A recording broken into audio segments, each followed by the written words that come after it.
guest on this video talks about his experience doing government contract.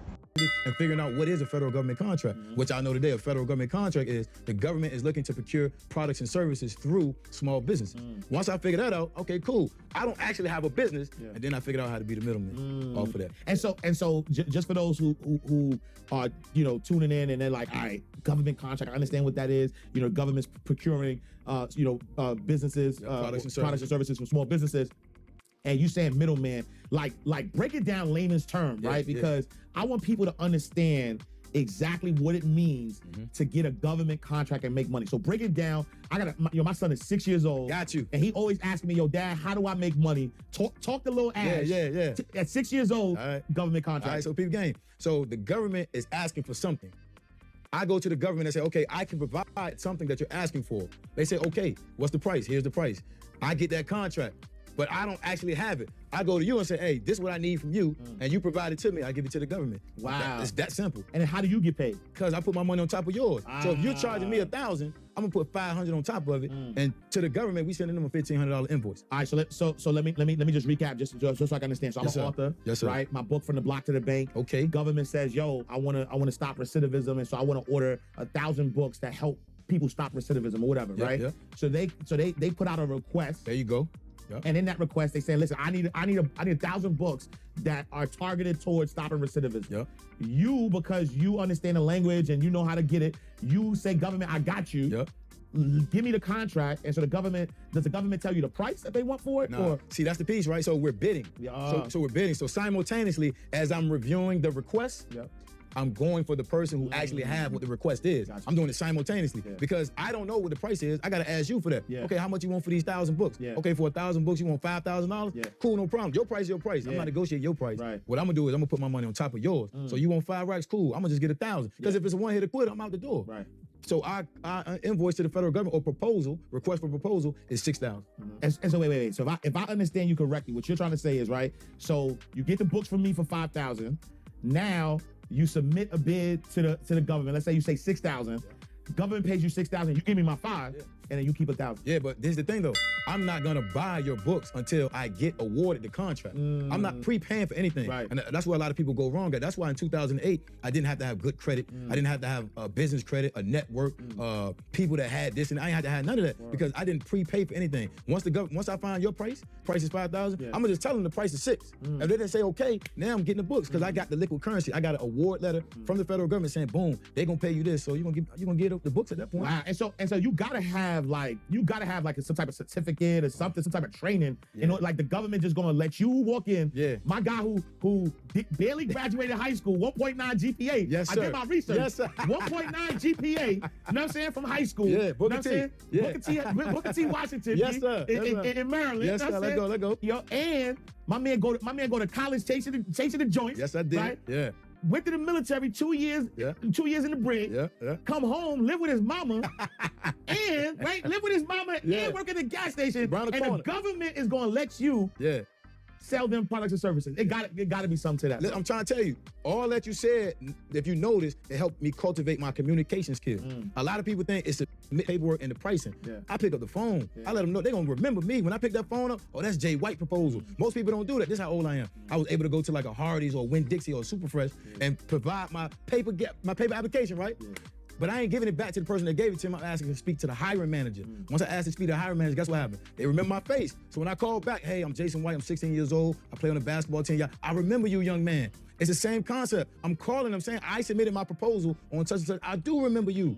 And now that's what helped get me in the door, not all the other stuff. The federal government want to give all total small businesses chances. But most people don't understand that. They think you got to have all this past performance, all this knowledge, all these certifications. Nah, that ain't gonna help you win. It's really not about like you said, past performance, which means that having done business with the government before. That's the assumption that people have it. So you're saying, like for instance, I've never sold nothing to the government. Yeah. And so you're telling me that I could right now today start selling stuff to the government if it's an ask for it. See, a lot of people think oh, what do I have that I can sell to the government? Or what do I have that I can provide a service to the government? Well, peep game, they already telling you they need a product, they need a service. You don't have to market whatever you have to the federal government. Give them what they need. They're asking for this product, they're asking for this service, give it to them. And if you don't have it, it's a company that already got it. So go get that company, y'all partner up, and then y'all give it to the government what they're asking for. There's no more, no less. And so how do you find out? Like, how do you know what the government is looking for? Easy. It's a website called sam.gov. I make it super simple. Go to sam.gov. It's 96,000 contract opportunities. Not every single month. Every day. Every single day. That's why there's no competition. Every single day they're asking for a product or they're asking for a service. But I teach people go for the services first because we want residual income. Build that foundation of residual income first. Then you can go hit the one hitter quitters, the product joints. Wow. So it gotta be something to this, Jay, though. Hold on. Like, I ain't buying that, bro. Like you said, go to sam.gov. Yes, sir. And then once you go to sam.gov, you said 96,000? Every single day. Every single day. Every single day. I bet. Yeah. So 96,000, like what's the barrier? What you not telling me, bro? Like what's the barrier? Like what you not asking me? What you not asking me? Like what's so now I go to sam.gov, sam.gov, I see the proposal, right? And I like what you said about, going after services to get residual income, because if you go after services, then that means that the government's always gonna need it over and over and over again, month after month. And so as the middle person, you could set up that contract and you keep eating over and over and over again, right? So I love that. You know what I'm saying? That's the language. And then if you do a product, one hit a quitter, they buy the product and then they have to get the contract over. You sprinkle those in, right? Between your residual ones, your service-based ones, you sprinkle them one hit quitters in as you building your own past performance now. Because now, as you're winning, guess what's happening? You're building your own past performance, and you no longer have to use the subs if you don't want to, because you got your own. And so let's talk about that, right? So now, sam.gov, you get the information, you know what they're looking for. How do you find subcontractors? So subcontractor is the person that would fulfill it, work, right? Like how do you find those? So everybody write down my best friend, Google. Google, you know what I'm saying? Like if I'm in Baltimore, Maryland, or I'm here in Atlanta, Georgia, I'm gonna go to California or San Francisco, California, if that's where the work is. Wherever the place of performing is, I'm going there. That's why I only deal on the federal level, because it's a federal facility in all 50 states. I don't have to be bound to whatever is in my backyard. But that's how most people do government contracting, right? Because they want to see what's in their backyard so they can provide the service, or so they can go check on the contractors. I ain't trying to do none of that. I'm gonna go to Google, see the companies in San Francisco, California, call them up, say, can you do this work? And how much you charging me? Get that quote, send it to the government. Watch, rinse, repeat. Yeah. And how do you make sure though that whoever you are hiring as a subcontractor is doing the work? That's a good question. It's only by gut feeling. I'm gonna be 1,000 with you. Yeah. These companies put anything on the website. You can put, it's an app that put reviews on your website. That ain't even true. So you can't go by the website. You got to pick up the phone. Everybody got a BS radar. Everybody can tell, even if you don't know the work, you can tell when somebody on the other end trying to BS you. But you taking a chance, because the government took a chance on me. Like you said, a dude that barely graduated, living at his mama crib, at the gas station, they gave me my first contract. They gave me a chance. So I'm giving subcontractors and total small businesses a chance too. And so what was your first contract? Like how much was your first contract? So the total value, this is how you know I was new. The total value was $300,000. The very first contract. Listen to it. The total value was $300,000. I was only getting $125 a month from it. Word. But P gang though, I'm at the gas station. I'm excited about that 125 because that's work I ain't doing. I figured it out now. I was hyped when I got that 120. Took my mom to Sizzle and everything. I'm dead old. But you know what I like about that perspective though? Because your first contract, and I want y'all to pay attention. Look, all my insiders who are watching this right now, I want y'all to pay attention to what Jason just said. He said his first contract, right, as the middle person, was $300,000, right? Which means that he was able to procure $300,000 worth of services, and that went to another business, right? And so that other business is loving him. They're like, yo, thank you so much, $300,000. And off of that $300,000, I'm not even gonna say he only got 125, but he was only making $125 per month. But instead of being salty, because you could have been salty, like you could have easily said, yo, at $300,000, you talking literally about $30,000+ a month. Right? Or a little like 25,000, let's say, right? Like about 25,000 a month. That's going to another company, and out of $25,000, you're not even getting 1% of that. You know what I'm saying? Like you're not even getting 1%. You getting I'm doing the math in my head. You getting 0.5% for being a plug. Peep game, and I was excited. Excited, bro. Here's the reason. Number one, I figured out the strategy that I'm utilizing that I didn't make this up though. The strategy that I'm utilizing is working. It worked. I won my first contract. Number two, I'm building my own past performance. Number three, I'm getting bread for stuff I ain't doing. So I'm good. Now I'm gonna just watch, rinse, repeat. So the second month, it took me 2 months to win my second contract. That was for $7,000 a month. Now I'm good. I ain't at the gas station no more. We passed Sizzlers now. Wow. I'm out my mama crib. Yeah, We good. yeah. Wow. Now I understand pricing. Right. Now I understand negotiating with my subcontractor. Yeah. Bringing in the right type of subcontractor. Yeah. So all in all, it took me a little over 3 years to win that first contract. Yeah. And then 2 months after that first one to really figure it out and get it rolling. Wow. Yeah. And then so what has been the biggest contract you've gotten so far? Yeah, so now to date is 5.3 mil. 5.3. Yeah, mil. And what's it? You want to count my pockets now? Yeah. I'm all in your pockets, B. I'm pocket watching, B. Out of the 5.3, I'm getting 1.8. Oh. Yeah, for work I ain't doing. Word. Come on, man. As the plug. Repaving a parking lot. No. Hold Yeah, on. I ain't even seen it. Hold on. I ain't even seen it. Cut the cameras off. Hold on. So Yeah. you're saying, wait. Hold on. Yeah, that's the biggest one to date. Let me brief for that. So you saying, right? Same scenario. Oh, yeah. Same scenario. The government says, yo, I need somebody to pave parking lots. Right. Repave them. Repave They already parking paved. The paved, it's just bad. It's messed up. And so the government say, yo, I want somebody to repave parking lots. Mm-hmm. They say, yo, I got a 5.4, 5.3. Nah, because they don't give you the price. They don't give you the tag. Yeah. Because if they give you the price, okay, we want you to repay parking lots at 5.3 million. Yeah. What's everybody bid gonna be? Facts. There you go. 5.3, right. There you go. So what you do is you find a company that repays parking lots. There you go. And you say, yo, here's this job. Yeah. How much would you charge for this job? Yeah. They give you a number. Yeah. And you said so if it's 5.3, you made 1.4. Do the math, baby. Do the math. If it's 5.3, you made 1.4. 1.8. You told right. Give me mine. Right. 1.8. Give me mine. 1.8. Oh, man, Yeah, right? give me mine. So hold on. So 5.3, 1.8. Yeah. So you did what was that 3 point? Close. Get to it. You Wait, close. hold on. Where the math? Right? 5.3, 1.8. So there's a 5 in that number, right? So that's was it 2.5? No, 3.5, 4.5, 3.5. 3.5, right? 3.5. So that was their quote to me. So they said 3.5. Yeah. And so you went to the government. You said, yo, y'all gonna charge me 3.5 million to do this work. Hey, government, 5.3. It's my proposal to the government. To you. Boom, 100%. Government says yes. They say you good. YouGoodMoney.com. Oh yeah, and then I'm doing this in my living room. Hey. and so I mean, man, if that doesn't like, hey, I'm not doing the show no more.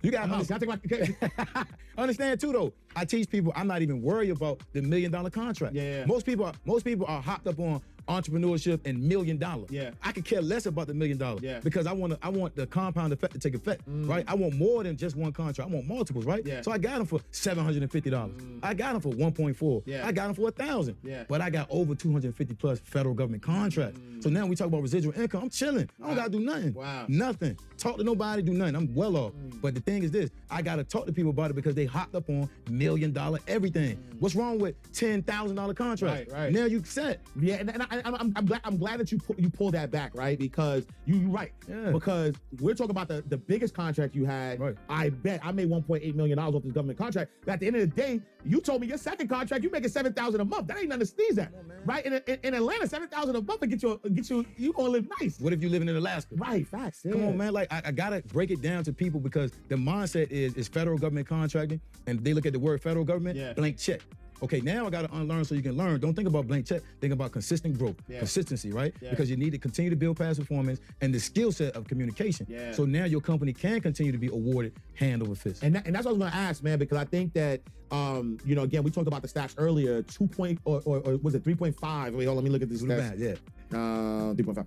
And so I like that I like what you're saying because we talked about the stats earlier. 3.5% of those government contracts are awarded to Black companies. You know what I'm saying? And so the fact that you have this game, right? You're not holding the game to yourself. Like you're teaching people how to do it. And that's one of the things that I want to ask, right? Is that you have programs where you're teaching other people how to do it, and teaching other students how to kind of create this passive income through government contracting. And so I love the fact that you have like students, you're teaching people because we talked about this stat earlier that out of all of the government contracts awarded $666 billion. That's last year though. Yeah. That ain't that's $666 billion last year.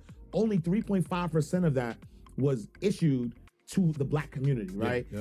And so I love that you're teaching your students. So like talk about some of those things that you're teaching them, right? Because the barrier to entry is nothing, right? You don't have to have a certificate, you don't have to have a special type of education. But what are the things that you do have to have in order to get to that level where not only are people being awarded those $1 million contracts, but like you said, they're getting those contracts that can literally take care of their whole family on a monthly basis. It's simple, man. Mindset. That's the craziest thing. Like it has nothing to do with your education, your background. It's mindset. You gotta have a mindset just to be consistent and understand you have to learn a new way. Just like you said, come on, man, Jay, what you not telling me? I'm telling you everything. It's that simple. The federal government truly doesn't care who provides the product or service, just long as it's the cheapest and they can actually do it. If they can actually do it, you in there. But most people come with preconceived notions like, I gotta have this, I gotta have that, and I'm here to condense their whole time frames. The crazy thing is about these certifications and set-asides, the government calls us social economic disadvantaged group.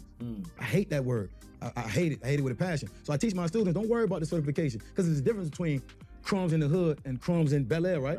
Big difference. I don't want them crumbs in the hood. Give me them crumbs from Bel Air. That cookie tastes way different. 100%. Yeah. I love what you're doing, with your program. You have students, you're teaching them the game, and how and you've had some very successful students, and I'm gonna talk about those in a sec. But one of the things that I'm intrigued about is that only 3.5% of the money that's awarded in government contracts are going to the Black community, right? But in my mind, though, I'm like, wait, if $27 billion are going to minorities, then why isn't that number for Black community a little higher? Right. You know what I'm saying? So I'm doing the math, but it's not adding up. So the set-aside program or certifications is all propaganda. It's propaganda. It is what it is, right? So minority, the word minority in the federal government means anybody except for a white male.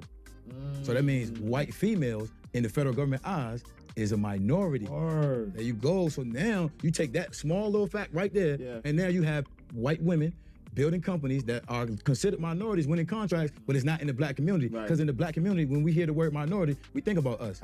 But the federal government expands that word to everybody that's not a white male. You telling me that Joe has a company, white man, has a company, has been killing it. He put his wife on game.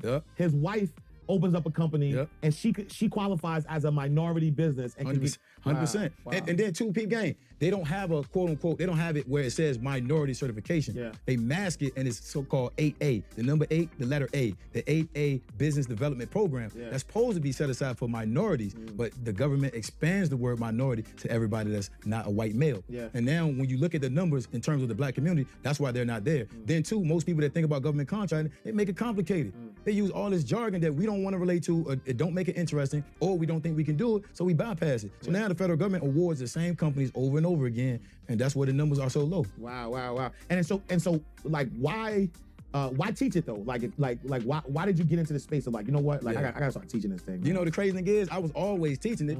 People getting Jay from the gas station ain't driving a bike no more. He got an Acura Vigor. Jay from the gas station went to Mexico. Where he get money to go out the country? So people asking me, what are you doing? What's happening? So I'm teaching people what I'm knowing as much as I can. And then I met a guy named Jose Bennett. Shout out to my guy.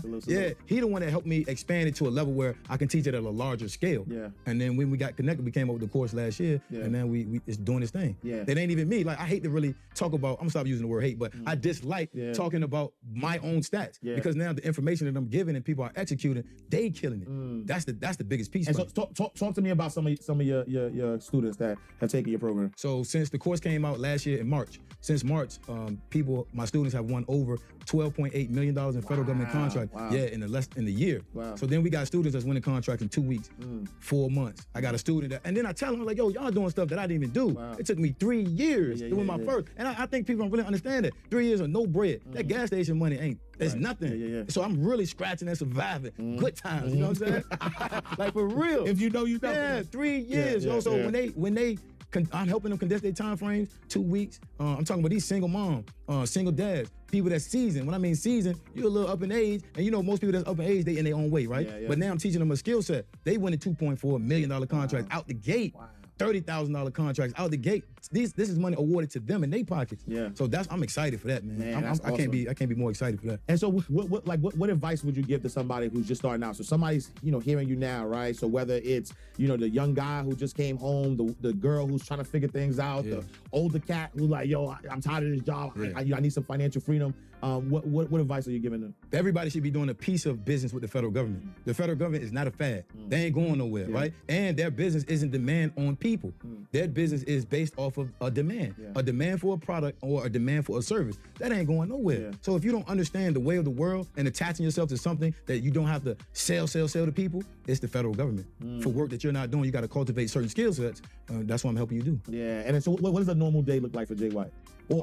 Today? Yeah, I'm gonna say today, baby. Yeah. The day is different. Right, Wake up and do whatever, right? But I wake up, I'm constantly working on my own skill. My company, I haven't. All right, I'm not gonna keep going with that video. I think you get the gist of it. So I mean, if you're interested, it looks like you only need a certain criteria to be able to, get into this business. Obviously, something you were saying is that you need like your 8A certification, which is kind of like small business set aside government contracts that are specifically not allowed to be bid by large companies of a certain size. So in this case, it looks like you have to be 8A certified to be able to sit for certain type of businesses here. It looks like you have 8A sole source, set asides, and to get 8A projects, you have to be 8A certified on this website, certified.sba.gov. And it looks like you just have to be a small business owner in the U.S. You have to be making a annual personal income less than $400,000, net worth of $850,000 or less, not including the net value of your home, your company, or retirement accounts. Total assets of less than 6.5 million, not including retirement account. Can you provide financial statements like balance sheet, income statement? Are you a U.S. citizen, and how are you socially disadvantaged? Or your business disadvantage? As long as you can check mark these, it looks like you're able to, based on the responses you provided, you appear to be eligible for 8A business development programs. And so I mean, I don't know how long this certification and how much it costs, but there it is. I mean, it doesn't seem like super complicated. If you have a small business, you get certified and you can start applying for different projects. I mean, I showed you in this example, like I just pulled this up. They're looking for, this is currently live, like they're looking for 42 laptops. These are the specifications they're looking for, and this is where they want to send it to. And I did a quick example of, all right, I copied the specifications and pasted it into here, and based on the specification I provided, it gave me a list. And then on top of that, I said, how much would getting these 42 laptops cost? It could be anywhere between about $500 to $1,000 a laptop, which could add up to $21,000 to $42,000. This is just quick highlight, like you can definitely kind of clean this up to make it exactly the way you want it, but it is kind of interesting. You can kind of get the contract, get some answers, and go from there, and be able to start bidding on certain projects, and not really like too complicated either. I know for a lot of these, so you're able to get this information, and kind of bidders shall provide all specifications, like all this information, read through the contract, and just deliver this laptop. I mean, the contract shall deliver all products. 1, consolidated delivery, following address. They tell you the exact address to where you should send it to. I mean, and you can copy this, look into Google Maps, and you can say, okay, how much would this cost for delivery? And it looks like this is contact us, U.S. Embassy in El Salvador. They're looking for laptops. This is pretty cool. Well, there you have it. Thank you so much for joining me today on Financial Education and Business Biz Fun. Today we covered this government contracts. If you're interested in seeing the rest of the video, I'm going to go leave it in the comments. But this has been very educational. If you like this and if you think you're going to get it started, actually doing it for yourself, let me know in the comments section. Have a great rest of your day. Peace.